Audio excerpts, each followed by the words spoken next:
ഇത് കാരിഫോസ്റ്റ് temperature coefficient of A വയറാണ് നമ്മൾ ചെയ്യണത്. അത് ആദ്യം തന്നെ നമുക്ക് മറ്റേ പഴയ കാരിഫോസ്റ്റ് മെത്തേഡിലെ പോലെ തന്നെ resistivity of the wire rho കണ്ടെത്തണം. അതിനുള്ള സെറ്റപ്പാണിത്.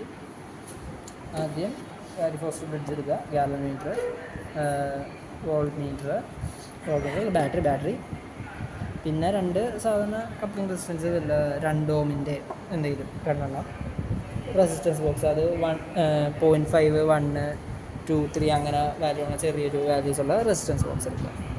എന്നിട്ട് ഇതിൻ്റെ കണക്ഷൻ എന്ന് പറഞ്ഞാൽ ഇതാണ്.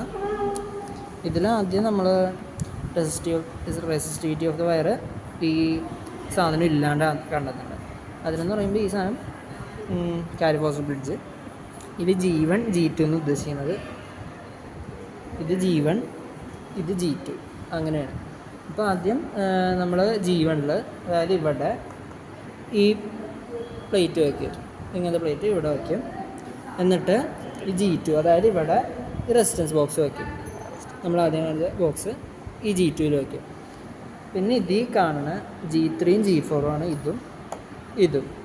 ഇത് രണ്ടിലും ആദ്യം ഈ PQ എന്ന് പറഞ്ഞിട്ടില്ലേ, അത് രണ്ടും ഇത് രണ്ടുമാണ്. ഈ 2 സാധനം അത് രണ്ടും കണക്ഷനാണ്. അത് ഇതിൻ്റെ ഇവിടെ നിന്നൊരു വയറെടുക്കുക, ഇതിലേക്ക് കൊടുക്കുക. എന്നിട്ട് അതിൻ്റെ അപ്പുറത്ത് നിന്ന് ഒരു വയറെടുത്ത് ഇതിലേക്ക്, ഈ ഗ്യാപ്പ് നമ്മൾ കണക്റ്റഡ് ഒരു ചെറിയ കണക്ഷൻ വന്ന പോലെ ആക്കുക. ഇവിടെയും അതേപോലെ തന്നെ ഇതിൻ്റെ 2 ദൂരത്ത് ഈ 2 സൈഡിലും കണക്ട് ചെയ്യുക. ഒരു ഒറ്റ സ്ട്രെയിറ്റ് കണക്ഷൻ വരുന്നതാണ് നമ്മൾ. എന്നിട്ട് അടുത്ത ബാറ്ററി കൊടുക്കേണ്ട സമയം ഇതിൻ്റെ പോസിറ്റീവ് എടുക്കുക. ബാറ്ററിയുടെ പോസിറ്റീവ് എടുത്തിട്ട് കണക്ഷനിൽ കൊടുത്തേണ്ടത് ഇവിടെ നടുക്കായിട്ട് കൊടുക്കാൻ. ഇവിടെ 3 ഇത് ഉള്ള ഇതാണ്, 3 ഇതില്ലാത്ത കാരണം നമ്മൾ ഇവിടെ തന്നെ G3-ൻ്റെ അവിടെ ഇട്ട് നമ്മൾ ഈ സാധനം കൊടുത്താൽ അത് ഇവിടെ കൊടുത്താലും ചെയ്യുന്നുണ്ട്. കാരണം തമ്മിലൊരു കണക്ഷൻ ഉണ്ട്. പക്ഷെ നമ്മൾ ഇതിവിടെ കൊടുത്തു.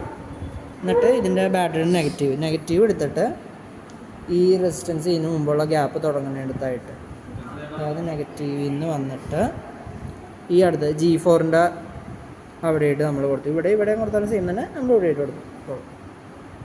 അത് കൊടുത്ത് കഴിഞ്ഞിട്ട് സെൻറ്റർ ഇതിൽ നിന്ന് ഒരു ഇതെടുക്കുക, കറക്റ്റ് സെൻറ്ററിലുള്ള ഇതിൽ നിന്ന്. അതിനാണ് പോയിൻ്റ് B എന്ന് പറയുന്നത്. അവിടെ നിന്ന് നമ്മൾ ഗാൽവനോമീറ്ററിൻ്റെ പോസിറ്റീവിലേക്ക് ഒരു ഇത്, എന്നിട്ട് ഗാൽവനോമീറ്ററിൻ്റെ നെഗറ്റീവിൽ നിന്ന് ജോക്കി കൊടുക്കുക.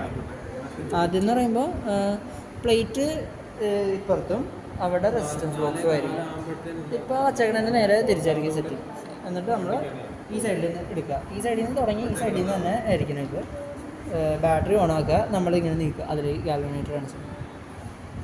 എന്നിട്ട് നമുക്കിങ്ങനെ പോയി കഴിഞ്ഞ് ഒരു സെക്കൻഡ്, ഒരു പോയിൻ്റ് എത്തുമ്പോൾ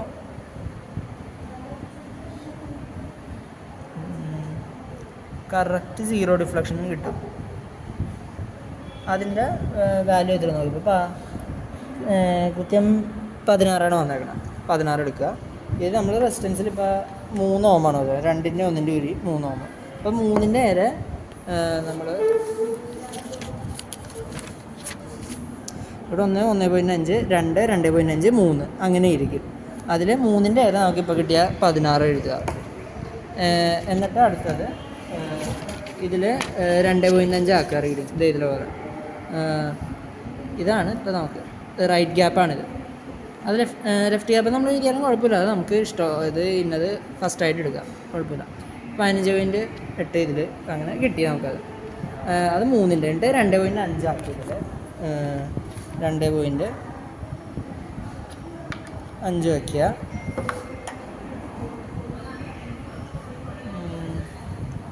സീറോ ഡിഫ്ലക്ഷൻ കണ്ടെത്തുക. 21ൻ്റെ അവിടെ ഇട്ട് വന്നതാണ്. 21 എഴുതി. അങ്ങനെ നമ്മൾ 2, 1.5, 1 അതേപോലെ എഴുതുക. അത് റൈറ്റ് ഗ്യാപ്പ് അഥവാ ലെഫ്റ്റ് ഗ്യാപ്പ് നമ്മുടെ ഇഷ്ടം, നമ്മൾ വെക്കണ ഓർഡർ അനുസരിച്ച് അതായി. അത് കഴിഞ്ഞിട്ട് നമ്മൾ ഈ റെസിസ്റ്റൻസ് ബോക്സ് ഇവിടെ നിന്ന് 2 സ്ഥലത്തു നിന്ന് ഊരുക. എന്നിട്ട് ഇവിടെ കൊണ്ടുവയ്ക്കുക. എന്നിട്ട് ഈ പ്ലേറ്റ് ഊരിയിട്ട് റെസിസ്റ്റൻസ് ബോക്സ് ഇടുന്നിടത്ത് വയ്ക്കുക. എന്നിട്ട് നമ്മൾ ഇതേ ഡയറക്ഷനിൽ നിന്ന് തന്നെ ജോക്കി വെച്ച് കൊണ്ടുപോകണം. ഇപ്പോൾ ഡിഫ്ലക്ഷൻ ഗാൽവനോമീറ്ററിൽ 0 ആണ്, ഏതാണ്ട് 60 തൊട്ട് 80 റേഞ്ചിലായിട്ടായിരിക്കും, ഈ സൈഡിലായിട്ടായിരിക്കും. നമുക്ക് ഈ സൈഡിൽ കിട്ടിയുള്ള തന്നെ ഈ സൈഡിലായിട്ട് കിട്ടും. അതിൻ്റെ റീഡിങ് നമുക്ക് അടുത്ത ഗ്യാപ്പായിട്ട് എഴുതാം. അത് 1, 1.5, 2, 2.5, 3 മറ്റേ റെസിസ്റ്റൻസ് ബോക്സിൽ റെസിസ്റ്റൻസ് വേരി ചെയ്ത്. അതാണ് റെസിസ്റ്റിവിറ്റി റോ കണ്ടെത്താനുള്ള ഇത്. അത് ഫസ്റ്റ് ഹാഫ് കഴിഞ്ഞു. ഇനിയും ടെമ്പറേച്ചർ കോഎഫിഷ്യൻ്റ് കണ്ടെത്താം.